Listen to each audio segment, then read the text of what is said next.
Sebelumnya, Assalamualaikum warahmatullahi wabarakatuh. Perkenalkan, kita dari kelompok 7 yang beranggotakan Rizka Mitasari dan saya sendiri Intan Andika Sari, kemudian ada Retno Puji Lestari. Di sini kita akan membahas dua hal, yaitu PSAP nomor 2 dan PSAP nomor 3. Oke, untuk pembahasan yang pertama yaitu terkait PSAP nomor 2, yaitu tentang laporan realisasi anggaran berbasis kas.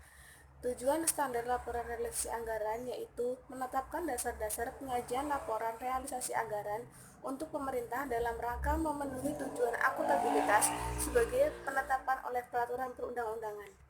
Kemudian, tujuan pelaporan realisasi anggaran yaitu memberikan informasi dan anggaran entitas pelaporan. Yang selanjutnya, ruang lingkup. Ruang lingkup, pernyataan standar ini ditetapkan dalam penyajian laporan realisasi anggaran yang disusun dan disajikan dalam menggunakan anggaran berbasis kas. Kemudian, manfaat informasi realisasi anggaran. Yang A, menyediakan informasi mengenai sumber alokasi dan penggunaan sumber daya ekonomi. Yang B, menyediakan informasi mengenai realisasi anggaran secara menyeluruh yang berguna dalam mengevaluasi kinerja pemerintah dalam hal efisiensi dan efektivitas penggunaan anggaran. Untuk yang selanjutnya, definisi. Berikut ini adalah istilah-istilah yang digunakan dalam PSAP 02. Yang pertama, anggaran, kemudian anggaran pendapatan dan biaya daerah, kemudian anggaran pendapatan dan biaya negara, kemudian apropriasi, kemudian ada asas bruto, kemudian ada basis kas, belanja, dana cadangan, entitas pelaporan, kas daerah, kas negara, kebijakan akuntansi, kurs, otoritas kredit anggaran, pendapatan LRA, pembiayaan, perusahaan daerah, perusahaan negara, kemudian ada rekening kas negara, rekening kas daerah, saldo anggaran lebih, sisi lebih, surplus, dan transfer. Kemudian ada struktur laporan realisasi anggaran. Yang pertama, nama entitas atau sarana identifikasi lainnya. Yang kedua, cakupan entitas pelaporan. Yang ketiga, periode yang dicakup. Yang keempat, mata uang pelaporan. Yang kelima, ada satuan anggaran yang digunakan. Materi selanjutnya, periode laporan. Periode laporan adalah alasan penggunaan periode pelaporan tidak 1 tahun. Fakta bahwa jumlah-jumlah komparatif dalam laporan realisasi anggaran dan catatan-catatan terkait tidak dapat diperbandingkan. Tepat waktu. Manfaat suatu laporan realisasi anggaran berkurang jika laporan tersebut tidak dapat pada waktunya. Isi laporan realisasi anggaran. Isi 1. Pendapatan LRA. Kedua, belanja. Ketiga, transfer. Keempat, surplus atau defisit RRA. Kelima, penerimaan pembiayaan. Keenam, pengeluaran pembiayaan. Ketujuh, pembiayaan neto. Kedelapan, sisa lebih atau kurang pembiayaan anggaran. Informasi yang disajikan. Informasi entitas pelaporan menyajikan klasifikasi pendapatan menurut jenis pendapatan RLA dalam laporan realisasi anggaran dan rincian lebih lanjut jenis pendapatan disajikan pada catatan tidak laporan keuangan. Akuntansi anggaran. Step 1. Akuntansi anggaran merupakan teknik pertanggungjawaban dan pengendalian untuk digunakan untuk membantu pengelolaan pendapatan belanja, transfer, dan pembiayaan. Step kedua, akuntansi pendapatan LRA. Pendapatan LRA diakui pada saat diterima pada rekening kas umum negara atau daerah. Pendapatan LRA diklasifikasikan menurut jenis pendapatan. Step ketiga, akuntansi belanja. Belanja diakui pada saat terjadinya pengeluaran dari rekening kas umum negara atau daerah khusus. Pengeluaran melalui bendara pengeluaran. Pengakuannya terjadi pada saat pertanggungjawaban atas pengeluaran. Step keempat, akuntansi surplus atau defisit LRA. Selisih antara pendapatan LRA dan belanja selama satu periode. Pelaporan dicatat dalam pos surplus atau defisit RLA.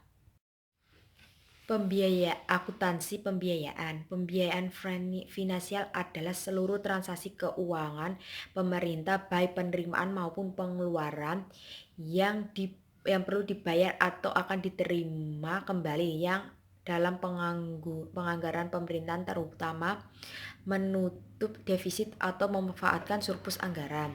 Akuntansi penerimaan pembiayaan. Penerimaan pembiayaan adalah semua penerimaan rekening kas umum negara atau daerah, antara lain berasal dari penerimaan pinjaman, penjualan obligasi pemerintahan, hasil privatisasi perusahaan negara atau daerah.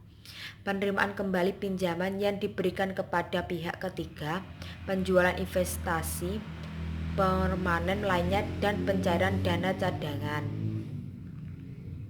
Akuntansi pengeluaran pembiayaan. Pengeluaran pembiayaan adalah semua pengeluaran rekening kas umum atau negara daerah, antara lain pemberian pinjaman kepada pihak ketiga, pembayaran kembali pokok pinjaman dalam periode tahun anggaran tertentu, dan pembentukan dana cadangan. Anggaran pembiayaan neto. Pembiayaan neto adalah selisih antara penerimaan pembiayaan setelah dikurang pengeluaran periode tahun anggaran tertentu. Akuntansi sisa lebih atau kurang pembiayaan anggaran. Silpa atau ISPA adalah selisih lebih atau kurang antara realisasi penerimaan dan pengeluaran selama satu periode. Transaksi dalam mata uang asing. 1. Transaksi mata uang asing ke mata uang asing lainnya dijabarkan dengan menggunakan kurs transaksi. Kedua, transaksi dalam mata uang asing lainnya tersebut dicatat dalam rupiah berdasarkan kurs tengah bank sentral pada tanggal transaksi. Tanggal efektif. PSAP 02 berlaku efektif untuk laporan keuangan pertanggungjawaban pelaksanaan anggaran mulai tahun anggaran 2010. PSAP laporan arus kas. Tujuan persyaratan standar laporan arus kas mengatur penyajian laporan arus kas yang memberikan informasi historis mengenai perubahan kas dan setara kas dalam suatu entitas pelaporan. Tujuan pelaporan arus kas memberikan informasi mengenai sumber penggunaan perubahan kas dan setara kas selama suatu periode ke akuntansi serta saldo kas dan setara kas pada tanggal pelaporan. Ruang lingkup pernyataan standar ini berlaku untuk penyusunan laporan arus kas pemerintah pusat dan daerah, satuan organisasi di lingkungan pemerintah pusat dan daerah, atau organisasi lainnya jika menurut peraturan perundang-undangan atau menurut standar suatu organisasi wajib menyusun laporan arus kas kecuali perusahaan negara atau daerah. Manfaat informasi arus kas. Informasi arus kas berguna sebagai indikator jumlah arus kas di masa yang akan datang, serta bergunanya untuk menilai kecermatan dan tafsiran arus kas yang telah dibuat sebelumnya. Laporan arus kas juga menjadi alat pertanggungjawaban arus kas keluar selama periode pelaporan. Perkenalkan, saya Retno Puji Lestari. Saya akan melanjutkan presentasi dari Mbak Rizka Mitasari. Untuk yang selanjutnya ada istilah-istilah yang digunakan dalam PSAP 03. Yang pertama ada aset, arus kas, aktivitas operasi, aktivitas investasi, aktivitas pendanaan, aktivitas non-anggaran, aktivitas transitoris, basis akrual, beban transfer, dana cadangan, ekuitas, entitas pelaporan, kas daerah, kas negara, kemitraan, kurs, mata uang asing, mata uang pelaporan, metode biaya, metode ekuitas, metode langsung, metode tidak langsung, pendapatan LO, pendapatan transfer, penerimaan kas, pengeluaran kas, periode akuntansi, perusahaan negara, perusahaan daerah, setara kas, tanggal pelaporan, pos luar biasa, dan yang terakhir biaya. Selanjutnya saya akan menjelaskan definisi kas dan setara kas. Setara kas pemerintah ditujukan untuk memenuhi kebutuhan jangka pendek dan untuk tujuan lainnya. Untuk memenuhi persyaratan setara kas, investasi jangka pendek harus segera diubah menjadi kas dalam jumlah yang dapat diketahui tanpa ada risiko penilaian perubahan nilai yang signifikan. Kemudian ada penyajian laporan keuangan. Laporan arus kas adalah bagian dari laporan finansial yang menyajikan informasi penerimaan kas selama periode tertentu yang diklasifikasikan berdasarkan aktivitas operasi, investasi, pendanaan, dan transitorias. Untuk yang selanjutnya ada aktivitas operasi. Aktivitas operasi adalah aktivitas penerimaan dan pengeluaran kas yang ditujukan untuk kegiatan operasional pemerintah selama satu periode akuntansi. Kemudian ada entitas pelaporan kas. Entitas pelaporan adalah unit pemerintahan yang terdiri dari satu atau lebih entitas akuntansi yang menurut ketentuan peraturan perundang-undangan wajib menyampaikan laporan pertanggungjawaban berupa laporan keuangan. Untuk yang selanjutnya ada aktivitas investasi. Aktivitas investasi adalah aktivitas penerimaan dan pengeluaran kas yang ditujukan untuk perolehan dan pelepasan aset tetap serta investasi lainnya yang tidak termasuk dalam setara kas. Kemudian ada aktivitas pendanaan. Aktivitas pendanaan adalah aktivitas penerimaan dan pengeluaran kas yang berhubungan dengan pemberian piutang jangka panjang dan pelunasan utang jangka panjang yang mengakibatkan perubahan dalam jumlah dan komposisi piutang jangka panjang dan utang jangka panjang. Kemudian ada aktivitas transitoris. Aktivitas transitoris adalah aktivitas penerimaan dan pengeluaran kas yang tidak termasuk dalam aktivitas operasi dan pendanaan. Selanjutnya ada pelaporan arus kas. Entitas pelaporan dalam menyajikan arus kas dari aktivitas operasi dengan cara yang pertama, metode langsung. Metode ini mengungkapkan pengelompokan utama. Yang kedua ada metode tidak langsung. Dalam metode ini surplus disesuaikan dengan transaksi operasional non-kas. Untuk yang selanjutnya ada pelaporan arus kas atas dasar arus kas bersih. Yang pertama, penerimaan dan pengeluaran kas untuk kepentingan penerima manfaat arus kas tersebut lebih mencerminkan aktivitas pihak lain daripada aktivitas pemerintah.